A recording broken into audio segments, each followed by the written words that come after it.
The fall of an empire. What really happened after Alexander the Great died? Join me as I dive into the mystery of what really happened after Alexander the Great died in 323 BCE. His passing wasn't just the death of a king.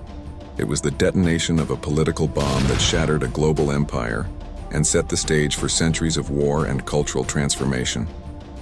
In this video, you'll discover the immediate, chaotic aftermath of Alexander's death, and how the desperate struggle for his crown dramatically changed the ancient world, setting the stage for a new Hellenistic age. Alexander's empire was the largest the world had ever seen, a breathtaking tapestry of conquered lands stretching from Greece to Egypt to the borders of India. But beneath its magnificent surface, it was a fragile construct, held together solely by the superhuman will, military genius, and charismatic authority of one man. There were no established systems of governance, no loyal bureaucracy, just the personal allegiance of his generals and the fearful submission of the conquered. The social and political fabric of this vast territory was strained to its limit. When Alexander died suddenly in Babylon at the age of 32, he left behind a power vacuum of unimaginable scale. The empire had no clear line of succession. His half-brother, Philip III Aridaeus, was considered mentally unfit to rule, and his unborn son, Alexander IV, was still in the womb of his Sogdian wife, Roxana. This created an immediate and deadly crisis. The unity of his empire, always tenuous, began to unravel within days of his last breath. The men who now faced the enormous challenge of holding this empire together were Alexander's generals and companions, the Diadochi, the successors. These were not ordinary administrators. They were titans of war, hand-picked and forged in the furnace of Alexander's campaigns. They were men like Ptolemy, the shrewd strategist, Seleucus, the capable cavalry commander, Antigonus Monophthalmus, the one-eyed, a formidable and ambitious old general, and Perdiccas, the senior cavalry commander whom Alexander had personally handed his royal ring to. But without Alexander's towering presence to command their loyalty, their ambition erupted. They were hungry for power, prestige, and their own piece of the empire. Their authority, once derived from Alexander's favor, was now up for grabs. The initial reaction across the empire was a mix of shock, genuine mourning from those who saw him as a god-king, and opportunistic hope from those who saw a chance to reclaim their independence. The first few years were a tense and unstable period of shaky alliances and political maneuvering. Perdiccas tried to act as regent, but his authority was constantly challenged. This fragile peace quickly shattered into open conflict, igniting a series of brutal and complex wars that would last for decades.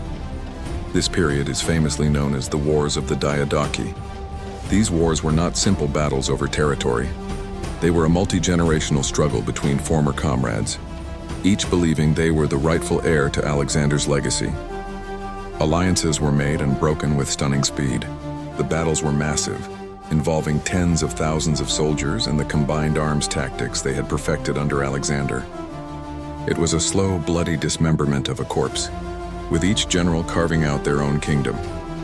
The pivotal turning point in this decades-long conflict was the Battle of Ipsus in 301 BCE. This was a colossal showdown between two coalitions. On one side was Antigonus the One-Eyed and his brilliant son, Demetrius Poliorcetes, who dreamed of reuniting the entire empire under their rule. Arrayed against them was a powerful alliance of the other successors, Seleucus, who brought a secret weapon, war elephants from India, Lysimachus, and Cassander. The battle was a decisive defeat for the Antigonids. Antigonus was killed in the fighting, and his dream of a unified empire died with him. Ipsus cemented the final fragmentation of Alexander's domain. The vast empire was now formally divided into several powerful Hellenistic kingdoms. The Ptolemaic kingdom in Egypt, ruled by Ptolemy the War-Soter, a stable and wealthy realm that would last until the death of Cleopatra. The massive Seleucid Empire, ruled by Seleucus the Phoenicator, controlling much of the former Persian Empire from Mesopotamia to Anatolia. The Antigonid dynasty in Macedon and parts of Greece, eventually secured by Antigonus's descendants. Several smaller kingdoms like the Attalid dynasty in Pergamon would also later emerge. Alexander's death and the wars that followed, while devastatingly violent, had an unintended and world-altering consequence. the widespread dissemination of Greek culture. The Hellenistic kingdoms became vehicles for the fusion of Greek ideas with local Eastern traditions, a process known as Hellenization. Greek became the language of government and commerce.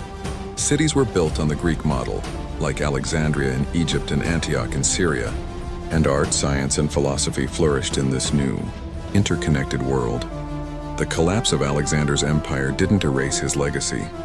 It multiplied it. It laid the groundwork for a new cosmopolitan era, whose cultural and political currents would directly influence the rising power of Rome and, ultimately, the shape of the modern world. If you found this story of ambition and empire fascinating, be sure to like this video, check out our deep dive on the lasting impact of Hellenistic culture, and let us know which Diadochi you think was the most powerful in the comments below.